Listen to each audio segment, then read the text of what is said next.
Happy Friday, Georgia Tech fans. We'll see if it's a happy Friday. We'll talk about that after we get done with today's episode. A big game this weekend, and we've got an update on the coaching market for Georgia Tech. My name is Bryce Koon. You're watching Swarm Talk, and it gets started right now. Pile in here and make yourself feel at home. The crowded booth is coming on. The Crowded Booth with Bryce Koon.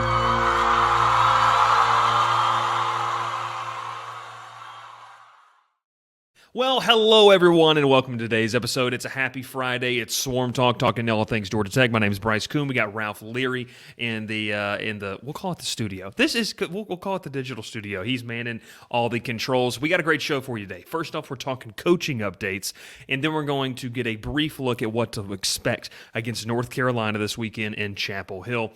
Let's start it off though by thanking our friends over at Section 103. They got the great hoodie. Ralph has some awesome gear as well. He's not wearing it, but that's okay. But we're going to get some more great stuff continue going on. Basketball season's in full swing. Make sure to get your basketball gear as well. Well, look, it's time to talk coaching search. We gave an update, about a month and a half ago when the firing of Jeff Collins occurred. And now we're circling back around to what we feel like is going on right now. Let's start with candidate number one, and the reason I feel like he's candidate number one is because everything we've been led to believe says that he is so. It is Jamey Chadwell. Jamey Chadwell, obviously the number one option right now for J-Bat. That has been confirmed, that this is the guy that they want to go after. They want to look at Jamey Chadwell. They want to see what it takes to bring him from a successful program in Coastal Carolina. He's had great success there. He's built them up into a solid, one of the premier Group of 5 programs right now over the past 2 to 3 years. And look, they're in a conference that I know Ralph's going to like this in the background. They're in a conference that's really competitive, and they're going to be facing Ralph's favorite team, the Troy Trojans, we think. I think Troy's clinched. I'm not sure yet. I think Troy's clinched. They haven't yet. South Alabama still has a shot if Troy freaks out over the last 2 weeks. But anyways, we'll keep this going. But look, Coastal Carolina, you know them, you love them.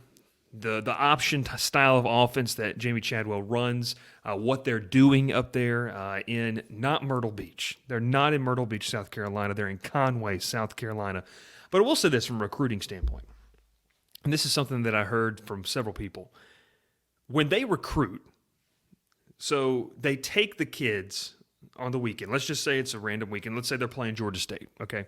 So they take the kids and they show them the facilities, okay?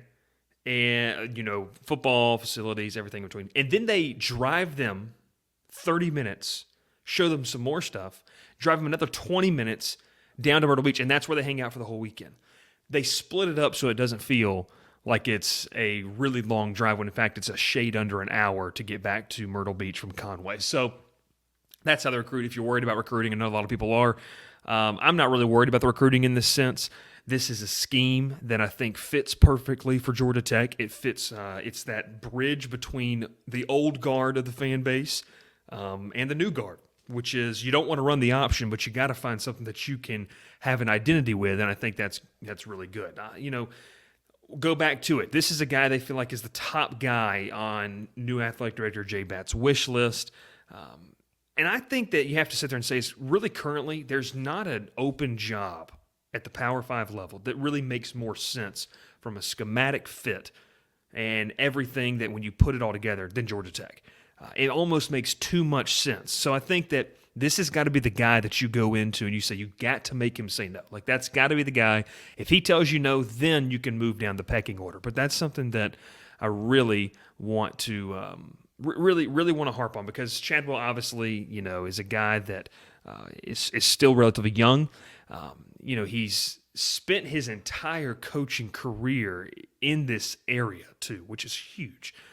He's won, even if you want to count the Southeast, he's been at like Delta State. He's been at Mississippi College. He obviously built a program in North Greenville, Division II program. Then he makes the jump. So I just think when you look and see what he does, it's one of the big things. If you go back to my episode talking about what they need, a program builder. And I don't think even the Coastal Carolina haters can say, look, he went there and he's built them into a solid program, one of the top five. And you just look at it, probably one of the top 5 Group of 5 programs right now. I mean, he's done a great job with it. If he can translate that to Georgia Tech, this is a team that, you see the ceiling, you see the floor of wins at least hit 6 at Georgia Tech. I mean, 6 to 8 wins at least.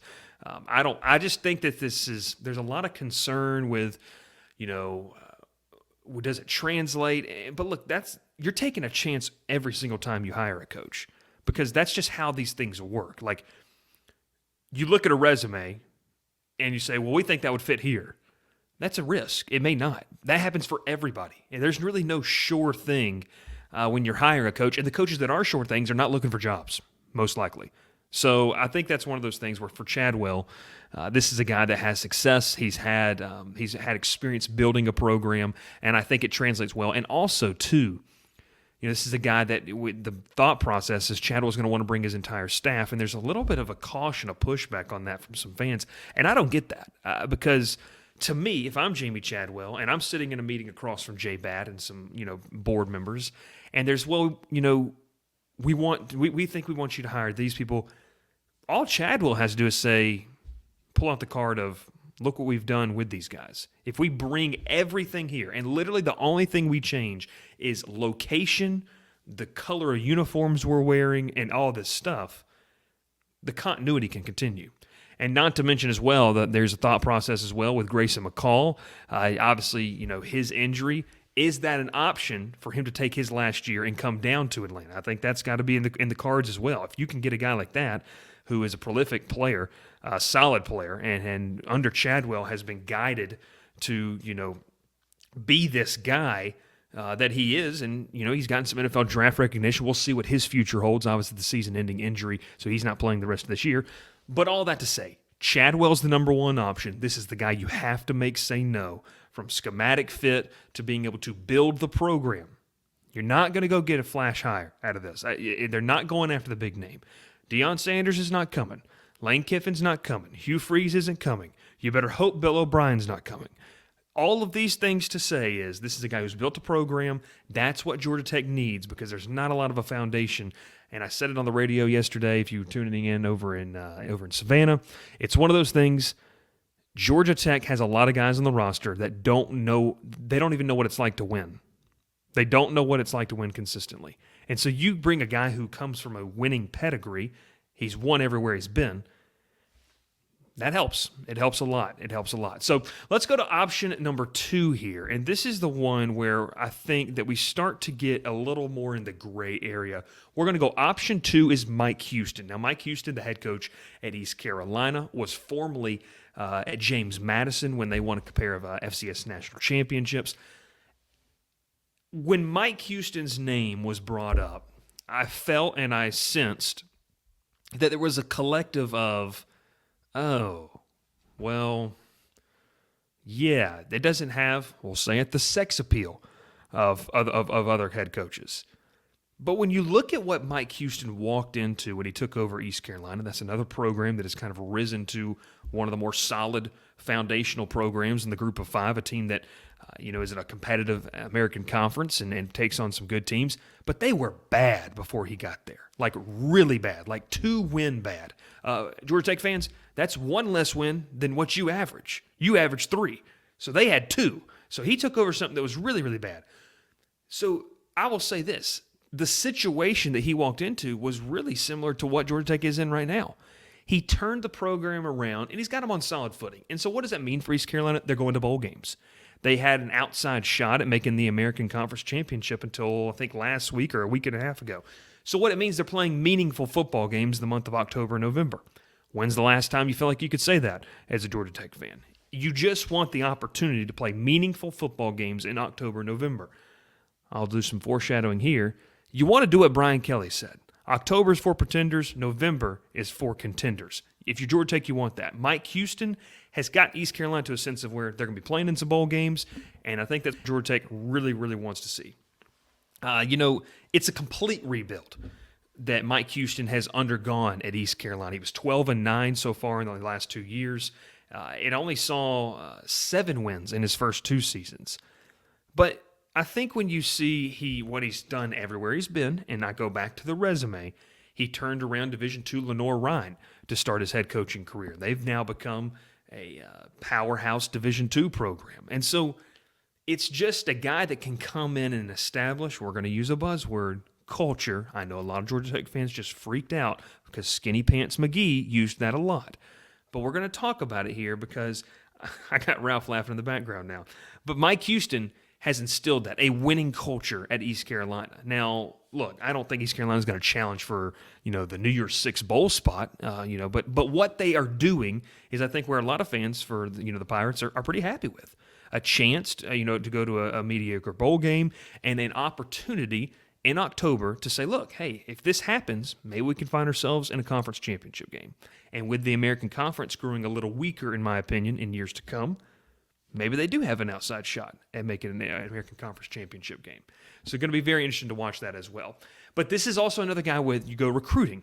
This is a guy who has heavy ties to the Virginia area. He's also very accomplished in the Carolinas. And so what does that mean? Recruiting. He has a little bit of a footprint in this area already. And then you talk about winning, what he did at James Madison. I mean, look, James Madison made the jump to the Sun Belt this year, did not miss a beat, it feels like.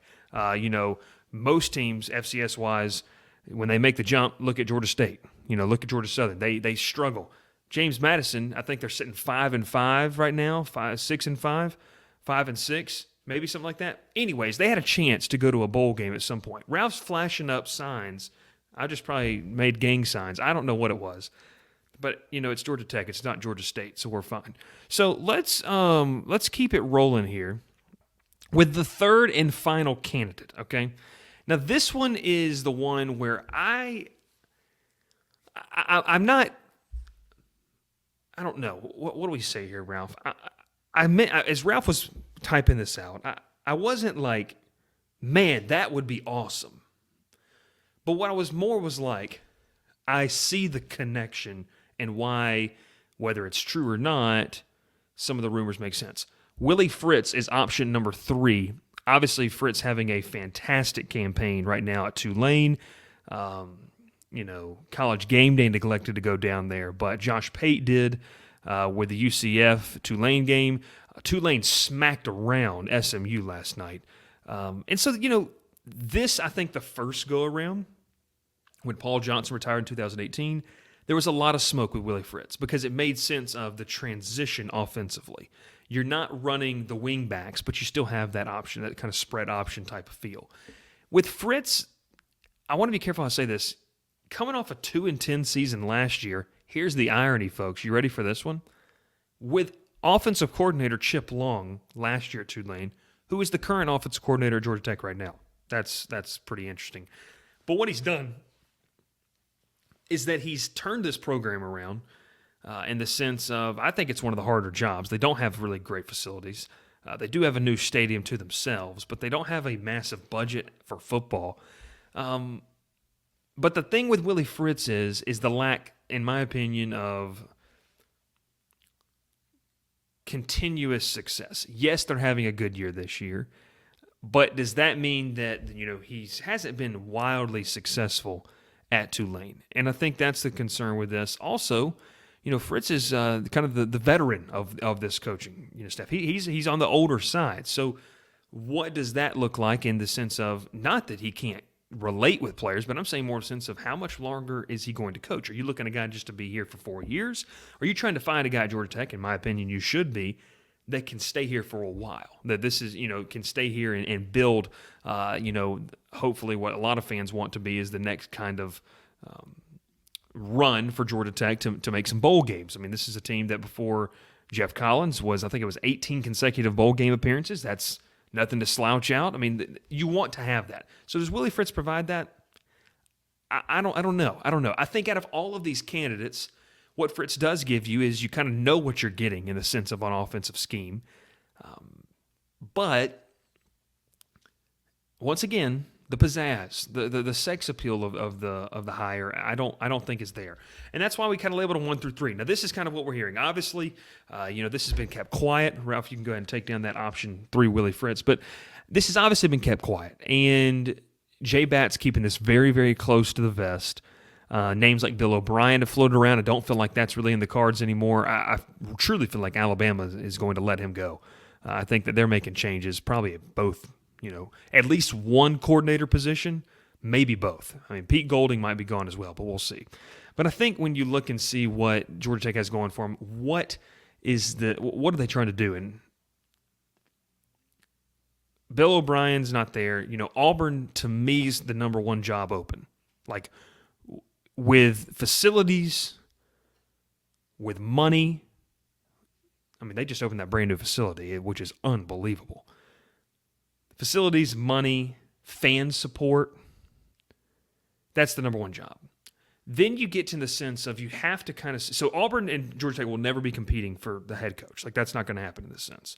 Now, where you start to get into some interesting territory is, what does Nebraska and Wisconsin, what do they do? Do they retain the interims? Do they say Mickey Joseph and Ralph giving the name of Wisconsin's interim head coach because it's their defensive coordinator that a lot of people felt like could, be a head coaching candidate? But did they decide to go with their interims? That allows more names to be on the market.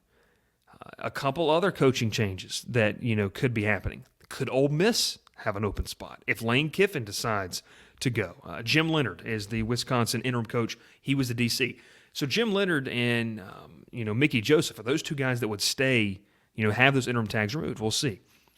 Matt Rule has been rumored to go out to Nebraska or Wisconsin. So what does that look like? But going back to it, Ole Miss could have an opening. That's another program that is going to be on top of Georgia Tech in the pecking order.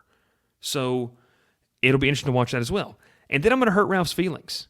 West Virginia let go of their AD. And that was the ties with Neil Brown, who was a hot up-and-coming coach out of Troy. Had, I think Ralph, correct me, because Ralph will correct me here, a pair of double-digit win seasons, including, did he win a Sun Belt title? Or did he did win a Sun Belt title. 3 double-digit win seasons. He gets a job at West Virginia, and it just, I think Neil Brown's a great coach. It just has not worked out. Like, it just a lot of different things haven't worked out for him there. So West Virginia, that's a program where I think you could see almost equal footing. They could compete. They would be looking at coaches on the same playing field as Georgia Tech.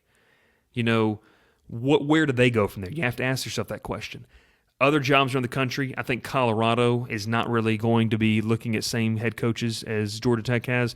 I think there is a big name that is not being talked about for the Colorado job that it's going to be very interesting. I'll also say this too. I think there's still some really, really big names, and you saw it. I think the next round live over in Birmingham dropped with the Auburn job and Dabo Swinney. I will say, though, that Ralph Leary had that first, so we're just going to give Ralph credit on that. Arizona State, they're amid a bunch of sanctions, so what's going to happen there? All this to say is that I think Georgia Tech has to make Chadwell say no. And in order to kind of get the ball rolling, this is something that has to happen, and we're going to talk about this next week, has to happen fairly quickly because you're playing your 11th game of the season on Saturday. We'll get to that here in a second. You're going to turn around and, go to the slaughterhouse next week. If it's Chadwell, now this is just my thought process, and I'm just talking out loud here. If it's Chadwell, I imagine that he would be named the Sunday or Monday after conference championship weekend. Because typically you're going to see these head coaches coach in their conference title game. I think it's, and you can let me know down in the comments if that is rare to happen. But in this scenario, I feel like it's not. So he coaches in the conference title game, and then someone takes over in the interim, whatever bowl game Coastal Carolina goes to. That allows Chadwell to get there, decide what he wants to do staff-wise, if he wants to retain some of the recruiting staff, to be able to have a signing day, to be able to hit the transfer portal. So it's going to be very interesting. We're going to talk about how does Georgia Tech plan for the month of December next week, because there's a lot of moving parts, including a quick list of some guys that I feel pretty confident they're going to enter the transfer portal and leave Georgia Tech. But yes, very interesting to see that as well. And going back to what Ralph said about Neil Brown, he's got the stats right here: 35-16 at Troy, 23-9-9 in the Sun Belt Conference. So obviously a lot of success. I have no doubt that Neil Brown will find a job somewhere. After if he is let go at West Virginia, we're going to have to wait and see with that. But as we kind of wrap up the coaching talk, we move into the preview against North Carolina. Georgia Tech needs an offensive-minded coach. And I think that we're going to have to see that you got to have some type of identity offensively. How bad it's been, I mean, they are awful offensively. It's horrible. I mean, it's like 16 or 17 points a game you're averaging. And because of that, Ralph, go ahead and throw it up there. What to expect against North Carolina this weekend? Well, here's what I expect. You know that saying, or let's say it like this. You know when it's almost Thanksgiving, and you know when you would go play backyard football at your grandparents' house. All the cousins are over. Everyone's having a good time. And you're playing, and maybe you're the biggest kid there, and you knock out little Johnny. Now, you're about 12 years old. You know, you're the biggest, you're the oldest cousin, and little Johnny's just 5. And little Johnny comes around the corner. He's having a great day. He's enjoyed some green bean casserole. He had some sweet potato souffle. And, man, he thinks he's going to score the first touchdown of the Turkey Bowl. And you, your 12-year-old self, you just deplete him. You just take him right off of his feet. That's going to happen on Saturday. But also what happens afterwards. So Grandpa doesn't like it. Grandpa gets mad. Grandpa gets in your face. And what does Grandpa do? He takes you behind the woodshed and beats you senseless. And that, Ralph just lost it, that is kind of the epitome of what's going to happen in this football game. North Carolina's offense, I'll tell you, if I had a Heisman vote, it's going to Drake May. It's going to Drake May. The kid has unreal numbers. He is going to probably be, on mock drafts, when he becomes eligible, the number 1 quarterback available. I mean, this kid is unbelievable. The problem is North Carolina doesn't really have a great defense. The spread on this game, I believe, is around 22, 23 points, and the only reason it's that generous is because of the lack of defense North Carolina has. But the problem, ding, ding, ding, ding, bling, bing, bing, bing, bing, boom, boom, boom, bang, bang, bing, bong, bing, bong. The flashing news here, folks, Georgia Tech has an awful offense. Terrible. Like 120th. Like it's terrible. So in this sense, I just don't feel confident enough, obviously with Tyson Pumachan having to play this game and Zach Gibbs playing this game, to even give them a chance. I'm taking North Carolina in the points in this. I think the Tar Heels cover. So it's going to be really, really interesting to see kind of what goes on. And, we'll see. We'll see what happens in this game. You want to see the kids fight, obviously, but, man, the season just needs to be over. The season just needs to be over because I think next week there shouldn't even be a spread. You know how the FBS, FCS games don't even have a spread sometimes? I think that should be the case. We may not even preview the game next week. I'll talk with Palmer Toms on the phone about it, but, we're probably not even going to preview it. So that's what I expect North Carolina. I don't think this game's going to be close. I think the Tar Heels are well on their way to, trying to find a spot in the New Year's Six Bowl and maybe win themselves an ACC title against Clemson. We'll see. But, hey, that's all the time we have for today. I know that some of you didn't like the show. I know that some of you're in your feelings a little bit. You said, hey, he was mean about my program. No, this is a dose of reality. This is where you are. We're just being truthful. Also, for the lovely folks that like to watch the content and read the content, hey, check us out at thecrowdedbooth.com. Join the Discord link down below. And last but certainly not least, no one's stealing your content. People have sources. People get to talk to people. It's public knowledge. Thanks so much. We'll catch you next time. This has been another episode of The Crowded Booth. We'll catch you next time. See you on Sunday. Pile in here and make yourself feel at home. The Crowded Booth is coming on. The Crowded Booth with Bryce Koon.